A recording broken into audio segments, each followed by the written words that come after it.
Nepomucena, Countess of Galicia, foundress of the monastery, and her son, Count Gonzalo, defender of the realm.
E se eu dissesse que a intrincada e vasta história de Portugal pode não ter começado com um grande exército em marcha, mas sim com uma única mulher acompanhada por um aliado crucial a erguer pedras numa cidade muito específica no norte do território? Olá e bem-vindos a este nosso mergulho profundo nas fontes históricas. Eu sou o anfitrião e hoje a nossa missão é explorar um documento fascinante que temos em mãos. Olá a todos, é um prazer estar aqui. De facto, temos aqui um texto que é basicamente um guião histórico que mapeia uma história completa centrada nestas duas figuras, a Mumadona e o Gonçalo, e claro, na cidade de Guimarães.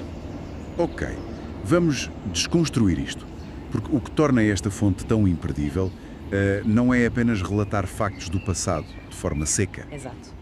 O documento propõe uma estrutura muito clara e até um bocado subversiva sobre como as narrativas históricas são realmente construídas. Ele argumenta que os grandes marcos de um país estão umbilicalmente ligados a localizações cruciais e a ações individuais. Pois, rejeitando aquela visão tradicional de que a história é tipo apenas uma marcha inevitável de datas e batalhas abstratas. Sem dúvida. É um texto que nos obriga a olhar para a sala de máquinas do passado.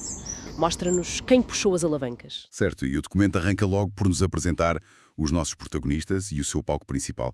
Para quem não tem esta época tão fresca na memória, estamos a falar fundamentalmente do século X. A Mumadona Dias, que era uma das mulheres mais poderosas, ricas e influentes da Península Ibérica nessa altura. E o Gonçalo, claro, a sua contraparte política e militar que é essencial nesta equação. Eles funcionam quase como um eixo. Pois, mas o que me salta logo à vista na leitura deste texto é que a estrutura se assemelha imenso a um guião de cinema. Como assim, um guião de cinema? Pensemos nisto. A Mumadona e o Gonçalo são claramente os nossos atores principais, os cabeças de cartaz. Mas há um terceiro elemento que não é apenas o cenário onde a ação decorre. O texto fala sistematicamente de toda a ligação com Guimarães. Estou a perceber onde quer chegar. Guimarães aqui não é um sítio onde eles calharam nascer ou viver, percebes? Ganha vida própria, quase como se fosse o terceiro protagonista desta história. A minha dúvida é porquê esta ênfase tão obsessiva?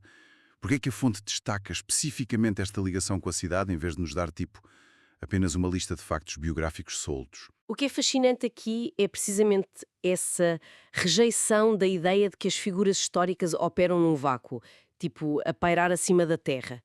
Quando o texto sublinha toda a ligação com Guimarães, está a explicar-nos um mecanismo fundamental. Que é a influência do espaço exato. Precisamente, a história é profunda e fisicamente influenciada pela geografia. E, por sua vez, a geografia é alterada pela vontade humana. O documento posiciona Guimarães como um núcleo central e inseparável das ações destas duas figuras específicas. Mas espera, como é que isso funciona na prática? Porque para quem nos ouve, isso pode parecer apenas um conceito super académico. Como é que uma cidade e duas pessoas se tornam inseparáveis ao ponto de merecerem uma menção tão particular num texto histórico? Na prática, significa sujarem as mãos na terra. Temos de pensar que no século X a Península Ibérica era um território super volátil. Havia ameaças constantes do sul e ataques normandos vindos do mar. Pois não era um sítio tranquilo. Nada tranquilo. A Mumadona e o Gonçalo não herdaram uma metrópole pronta a usar. Eles moldaram a paisagem ativamente. Quando a Mumadona decide fundar o Mosteiro de São Mamed em Guimarães, ela não está apenas a construir um edifício religioso. Ela está a criar um motor económico, não é? Exatamente, um motor económico brutal. O mosteiro, naquela altura, atrai peregrinos, camponeses, comerciantes. Subitamente, aquele pedaço de terra torna-se um polo de atração demográfica enorme. Ou seja, o texto foca-se na ligação, porque a própria existência da cidade, tal como a conhecemos hoje, é o resultado material direto da ação deles. Sem dúvida. E para proteger esse investimento económico e populacional todo, o que é que se faz? Constrói-se um castelo. Exato, constrói-se o Castelo de Guimarães. E essa é a intervenção de defesa essencial na paisagem. Claro que as montanhas, os rios e os vales à volta ditaram onde o castelo poderia ser construído por razões estratégicas. Mas foi a visão destas duas figuras que colocou lá a primeira pedra. Nem mais, o texto mostra-nos que o palco influenciou os atores, mas os atores reescreveram completamente o palco. Sem esta simbiose profunda, a narrativa que o autor quer construir colapsava logo ali. É uma perspectiva muito mais suja e real do que apenas pessoas famosas a assinarem papéis em salas escuras.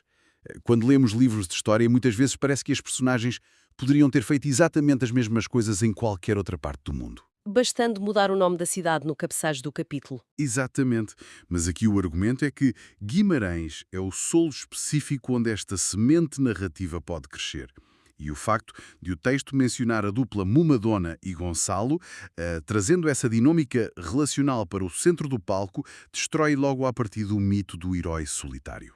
Pois eles operam como um eixo de poder militar, político e religioso indissociável. E ao estabelecer esta ligação territorial com uma força tão grande logo no início, o texto está a preparar-nos silenciosamente para um salto metodológico muito mais radical que vem a seguir. E aqui é que a coisa fica mesmo interessante, porque depois de estabelecer o quem e o onde, a fonte decide intervir na forma como percepcionamos o quando. O texto propõe explicitamente uma quebra na linha temporal. Uma quebra muito marcada, sim. Ele divide a história da região em dois momentos muito claros, o antes de Mumadona e o após Mumadona. É uma escolha de um peso monumental e não deve de todo ser lida de ânimo leve. Pois não, e confesso que quando li essa parte, instintivamente torci um bocado o nariz, porque a analogia óbvia que nos surge à cabeça é logo o nosso calendário civil. A divisão entre antes de Cristo e depois de Cristo. Exato, que é uma baliza temporal universal.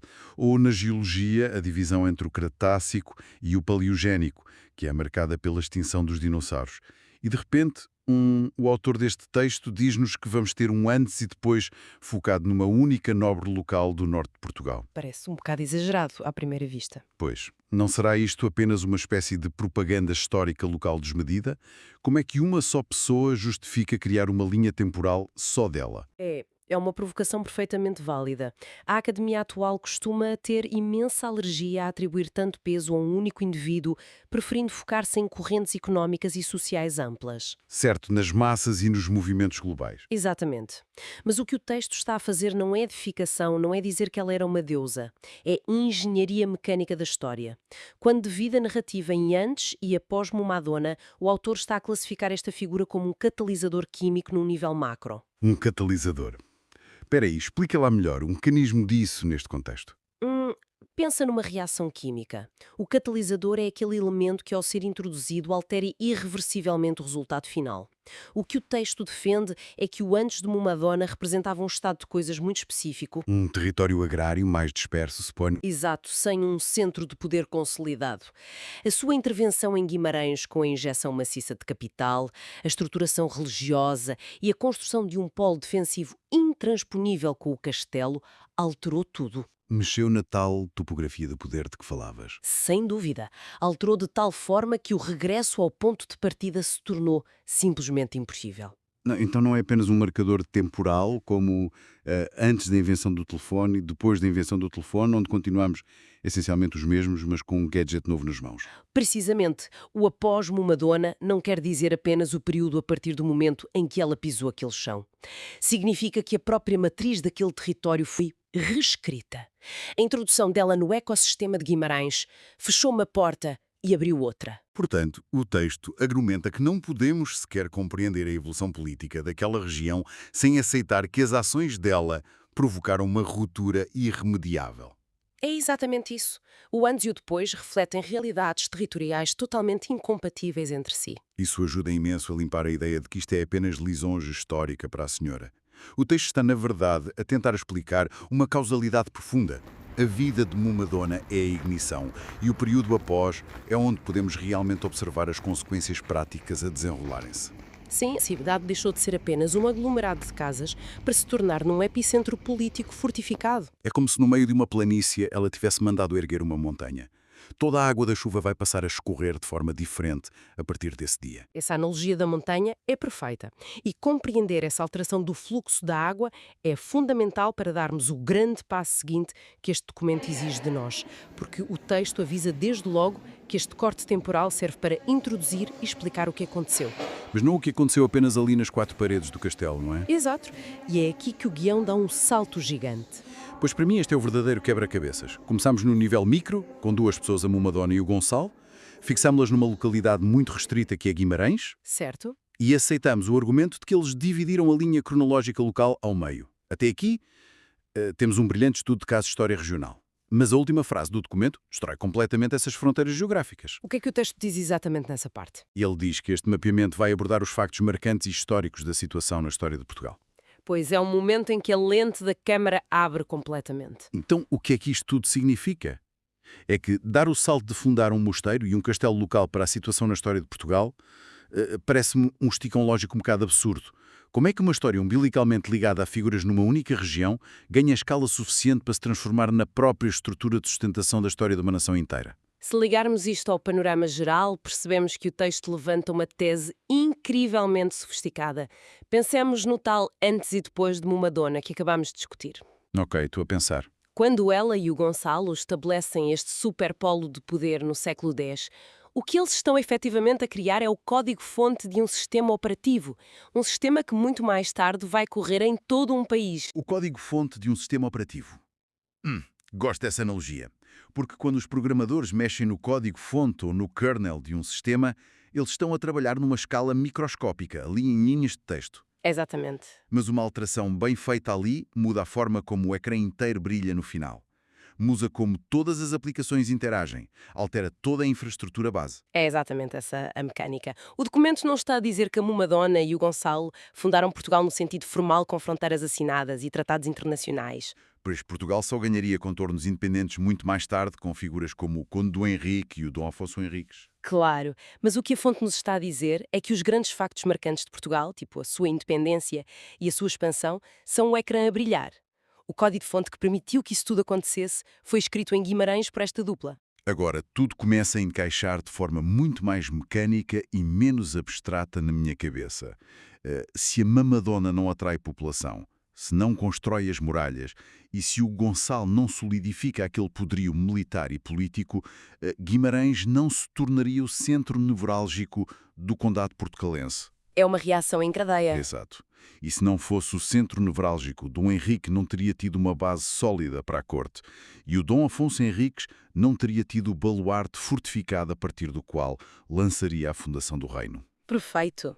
O texto posiciona os eventos locais como os alicerces invisíveis do país. A macrohistória, tipo as grandes decisões de reis e as assinaturas de tratados de independência que todos decoramos na escola, não flutua num vácuo. Está ancorada nestas infraestruturas locais pré-existentes. Sim. E nota que o documento escolhe usar a palavra situação. Fala da situação na história de Portugal. Esta não é uma palavra atirada ao acaso. Pois não. Situação remete para um estado de coisas complexo, para um xadrez geopolítico complicado. O texto não diz o glorioso destino de Portugal. Precisamente. Uma situação implica que forças diferentes estão a puxar o tecido social e político em várias direções em simultâneo. Faz todo o sentido. E ao vincular a compreensão dessa complexa situação nacional aos eventos muito específicos em Guimarães, o guião desvenda um segredo metodológico. A única forma de entender o complexo é compreender profundamente a âncora local que o originou. O tal código-fonte das Pedras de Guimarães. Exato. O autor insiste na importância extrema do antes e após Mumadona, não para ser paroquial, mas porque esse ponto de viragem local foi a condição necessária e incontornável para a emergência do próprio país séculos depois. É o atalho brutal para o conhecimento, porque frequentemente, quando tentamos informar-nos sobre a história, cometemos o erro de tentar engolir o quadro macro de uma só vez. E ficamos esmagados com tanta informação. Completamente. Vamos decorar listas de monarcas, tratados infindáveis e rotas de expansão que nos parecem tão distantes quanto ficção científica, sem nunca perceber o porquê de tudo aquilo ter começado ali. A proposta deste documento é exatamente o oposto. É focar no ponto de origem. Sim, é dizer que se queres compreender um país, tens de mergulhar no ponto de pressão máximo que originou o seu núcleo. E essa metodologia protege-nos imenso contra a sobrecarga de informação. Ao longo da vida somos bombardeados com dados históricos soltos que raramente formam uma imagem coesa. Este guião, no fundo, atua como um manual de instruções. Ensina-nos a ler a história de outra forma. Ensina-nos a identificar quem foram os atores que detiveram agência real, onde operaram essa transformação geográfica e como é que essas ações locais e físicas se infiltraram nas correntes de tempo mais longas para desenhar as fronteiras que hoje conhecemos. É fascinante mesmo. E, recapitulando aqui um pouco a nossa jornada de hoje por este documento, percebemos bem a arquitetura desta ideia. Começámos por desconstruir os protagonistas e o palco, percebendo que a Mumadona e o Gonçalo não passearam simplesmente por Guimarães. Não. Eles e a cidade moldaram-se de forma inseparável. A fundação de mosteiros e fortalezas não foi apenas um cenário bonito para a história acontecer, foi a criação de infraestrutura bruta, de economia e de poder. Em seguida, debatemos a tal audácia temporal do autor. Vimos como o texto divide o tempo em antes e após Mumadona e acho que superamos o nosso ceticismo inicial em relação a isso. Sim, percebemos que, historicamente, há figuras que funcionam como verdadeiros catalisadores químicos. A introdução da visão dela em Guimarães alterou irremediavelmente o estado do território. Impediu que a região voltasse a ser o aglomerado frágil e rural que era antes. E culminamos nesta revelação macro, descodificando a promessa final do autor, a compreensão de que os factos marcantes e a complexa situação de Portugal só fazem sentido se os lermos como aplicações informáticas que correm por cima daquele código-fonte escrito localmente naquelas pedras de Guimarães. Foi uma verdadeira viagem da Fundação Invisível até ao teto do Edifício Nacional. Sem dúvida. Foi uma perspectiva nova sobre a forma como organizamos o passado. E, se formos honestos, aplicar esta lente estrutural vai muito além de apenas saber quem foi a Mumadona ou compreender o século X. É, no fundo, uma ferramenta de literacia crítica. Como assim? Quando começamos a reparar em como a grande história é estruturada em torno de pessoas e locais singulares, a nossa própria leitura das notícias de hoje também muda. Deixamos de ver a geopolítica como uma nuvem intocável lá longe. Exatamente. Passamos a procurar ativamente quem são as figuras de hoje e quais são os polos hiperlocais que estão a reescrever discretamente o nosso próprio código-fonte global neste momento. O presente, tal como o passado, não acontece no vazio, é sempre ativamente fabricado por alguém em algum lugar. Absolutamente. Ajuda a perceber que a grande narrativa macro, de que tanto se fala nas notícias, está neste preciso momento a ser ancorada em algum lugar físico, em ações concretas que daqui a 1000 anos parecerão inevitáveis, mas que hoje são apenas opções em cima da mesa. E esse cruzamento temporal remete-nos para uma reflexão um pouco mais subversiva que eu gostava de trazer para fechar. Isto levanta uma questão importante que eu gostava de deixar no ar para quem nos acompanha. Força, deixa lá o desafio. Se daqui a 500 ou 1000 anos um grupo de historiadores fosse incumbido de escrever a história da nossa complexa e ruidosa era atual, e se eles decidissem usar exatamente o rigoroso método deste documento que analisamos hoje, cortando todo o ruído global e reduzindo a narrativa a um único eixo temporal centrado numa pessoa e num lugar. Uau, isso é um exercício mental gigante. Quem ou qual cidade hiperlocal no mundo de hoje teria operado uma transformação tão irreversível na infraestrutura humana que justificaria dividir todo o nosso calendário num claro e inequívoco antes e após a sua existência? É um pensamento que muda completamente o nosso foco. Obriga-nos a procurar no meio desta avalanche de informação diária onde está realmente o catalisador do nosso século. Acima de tudo, demonstra que a forma como entendemos o passado, o presente e o futuro depende inteiramente de onde escolhemos colocar o primeiro alicerce da nossa história. Ficamos por aqui neste nosso mergulho profundo e intenso e deixamos o desafio a quem nos ouve de procurarem os alicerces que estão ativamente a construir o nosso mundo de hoje. Até à próxima. Citarae baroccae et violoncelli gravis, ac solemnis consentus. No século X, ser apelidado de bastardo não significava bem aquele, quer dizer, o exílio solitário ou a miséria romântica que vemos muitas vezes na ficção histórica. Não, de todo. Essa é uma visão muito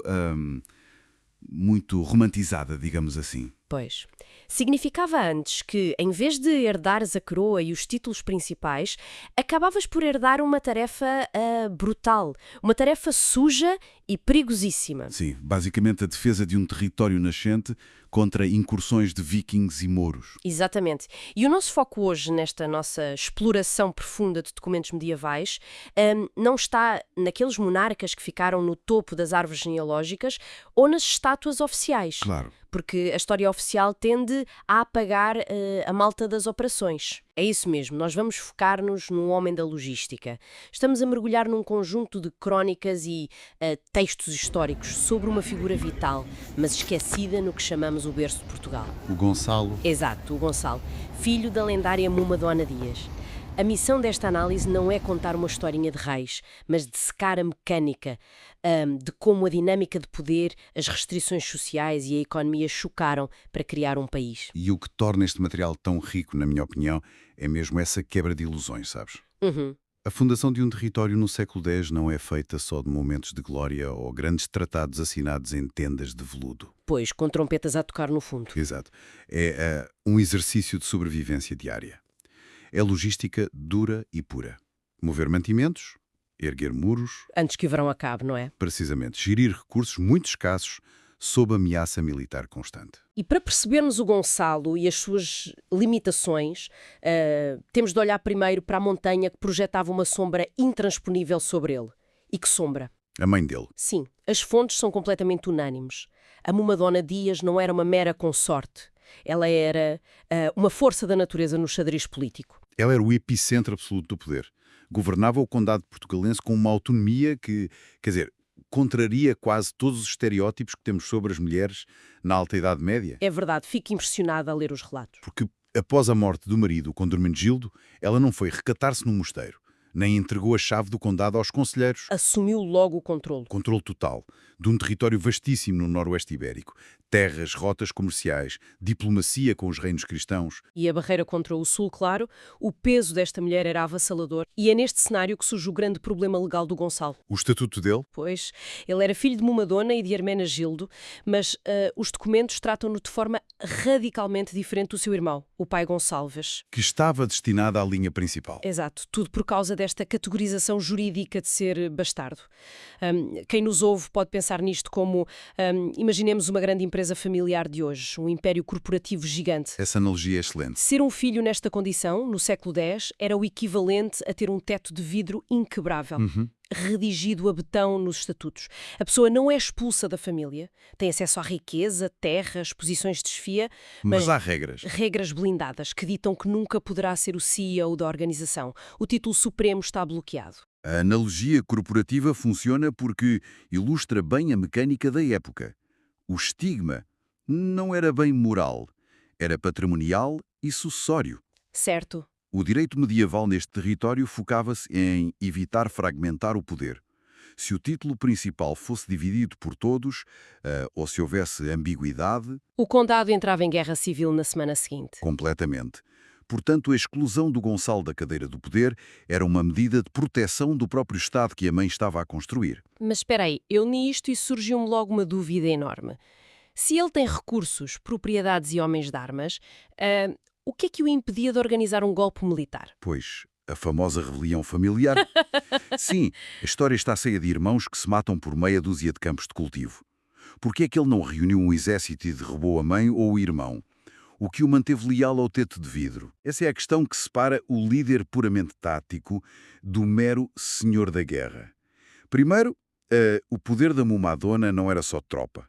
Ela tinha uma rede de legitimidade religiosa gigantesca. E diplomática, presumo. Exatamente. Desafiar a mãe significava alienar a Igreja, arriscar a excomunhão, que, na época, era um bloqueio económico total. Ninguém faz negócios com o excomungado. Uau, pois faz sentido. E, em segundo lugar, havia um realismo prático brutal no Gonçalo. Iniciar uma guerra civil enfraquecia tanto o condado que eles seriam engolidos pelos inimigos externos em 3 tempos, Portanto, partir o teto de vidro mandava o edifício inteiro abaixo. basicamente. A alternativa que ele escolheu foi tornar-se indispensável. Na máquina governativa de Guimarães, a atual Guimarães. Ele percebeu o ponto cego do sistema e ocupou, se não podia assinar as leis, decidiu ser o gajo que geria e protegia a infraestrutura. E que infraestrutura! Pois é, quando olhamos para as operações em Vimaranas, ali por volta do ano 950, não é um prémio de consolação. A grande obra da Momadona foi fundar o Mosteiro de São Mamede. Que daria origem à Nossa Senhora do Oliveira. Sim, construir um mosteiro destes no meio de um território disputado não é só juntar pedras e padres, é instalar o motor de uma região. É planeamento urbano e territorial a uma escala massiva. O mosteiro precisava de terras agrícolas contíguas para dar lucro. Moinhos, fornos, estradas transitáveis. A Momadona criou um centro de gravidade. Mas centros de riqueza atraem ladrões, digamos assim. E por isso ela mandou erigir o Castelo de Guimarães. Exatamente. Para proteger este investimento enorme. E é aqui que os talentos de gestão do Gonçalo entram em ação. A logística militar disto é que me fascina. Os documentos mostram ameaças de 2 frentes diferentes. De um lado, os normandos, Os vikings, uma ameaça terrível, com aqueles barcos de calado raso que, quer dizer, subiam rios como ave em ataque surpresa super rápidos. e do outro lado, as incursões do Califado de Córdoba, a sul. Raids rápidos e muito destrutivos. Como é que se gera a construção de um castelo com este nível de ameaça a pairar sobre a cabeça? Dizer que ela mandou construir é muito bonito, mas o terreno devia ser um caos. Era um pesadelo logístico autêntico. Não podes parar a agricultura para ir fazer muralhas. Se o fazes, morre tudo à fome em dezembro. Pois, tens de alimentar os construtores e a milícia. O Gonçalo organizou tudo isso. As pedreiras locais, as rotas seguras para trazer a pedra, E estabeleceu um sistema de patrulhas e vigias nas vias fluviais. porque os vikings eram absurdamente rápidos. Tão rápidos que fechar as portas do castelo não chegava. Tinhas de saber que eles vinham horas antes. Precisavas de um sistema de aviso prévio. O Gonçalo funcionava como o escudo tático ativo da região. Ele era, na prática, o diretor de operações e o chefe de segurança daquela corporação. Exato. A mãe era a CEO que dizia, vamos construir aqui a capital. E ele era o indivíduo que passava as noites nas trincheiras a garantir que os vikings não gamavam a prata do mosteiro. É um contraste gigante com a nobreza da época. Repara, Porquê? o que faziam os outros? A maioria andava a dilapidar fortunas em guerrilhas mesquinhas com os vizinhos. Orgulho ferido, a disputas por uma faixa de terra qualquer. Pois, o clássico da Idade Média. Mas o Gonçalo focou-se em construir algo tangível.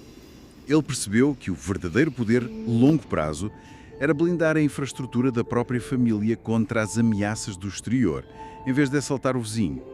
O que nos leva a outra dimensão incrível do trabalho dele, que eu confesso que no início achei estranha. A organização espiritual. As relíquias. Exato. A questão das relíquias.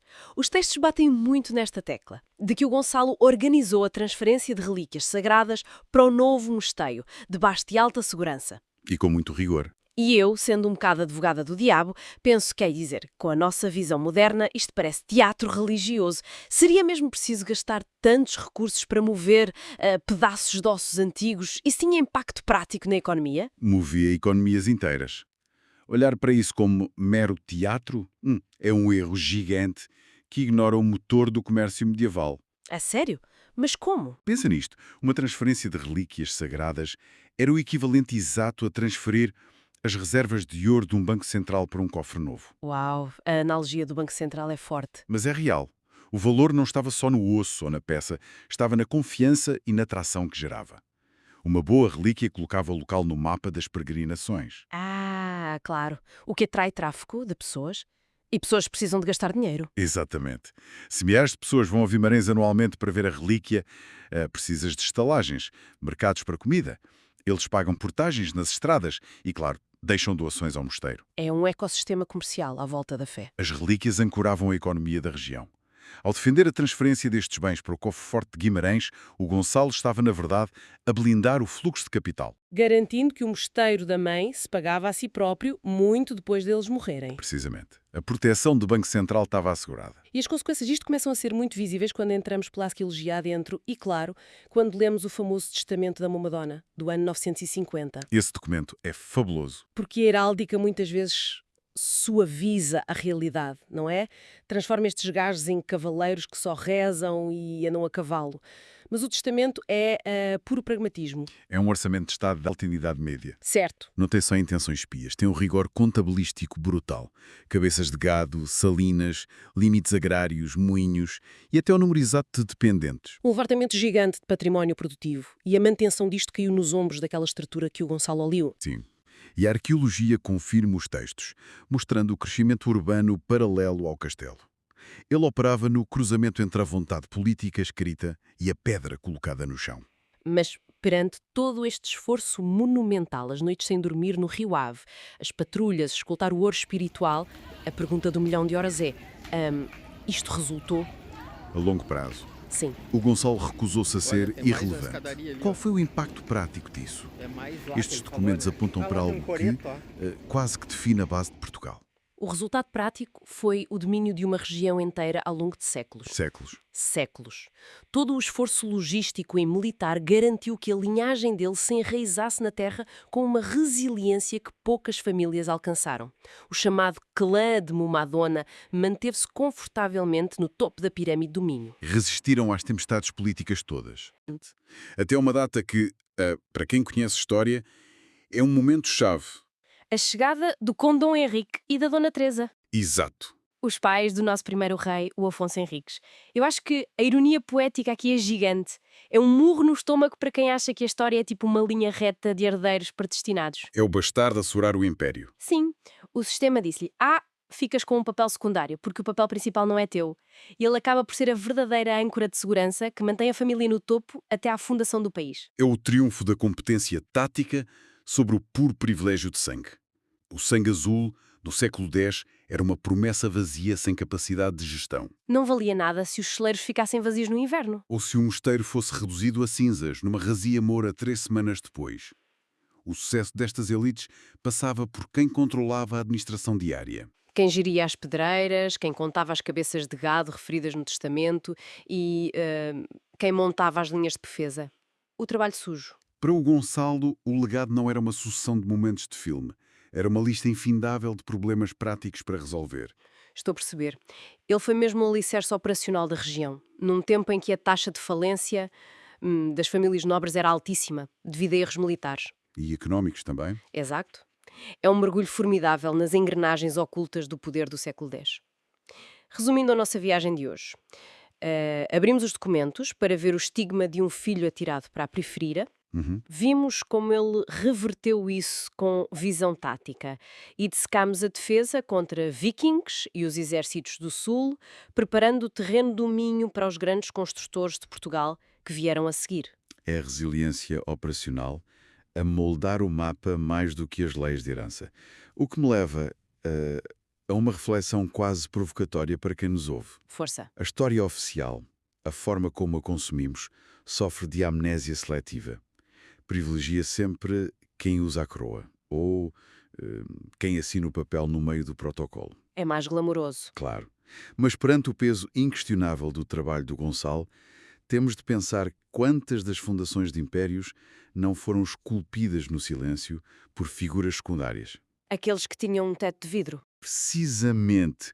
Pessoas banidas das crónicas principais, mas que, sob a pressão da sobrevivência diária, desenharam estradas, fortificaram as fronteiras nas noites mais frias e salvaram a economia que, mais tarde, alimentou o poder dos líderes que decoramos nos livros. É o convite perfeito para olharmos além das assinaturas bonitas nos pergaminhos e procurarmos as impressões digitais de quem realmente misturou a argamassa para o castelo não cair de manhã. Andamos sempre à procura da árvore genealógica perfeita, não é? E a fundação está na logística. Na água turva da logística e nas linhas secundárias. Fica a reflexão para todos. Muito obrigada pela análise e até à próxima exploração profunda.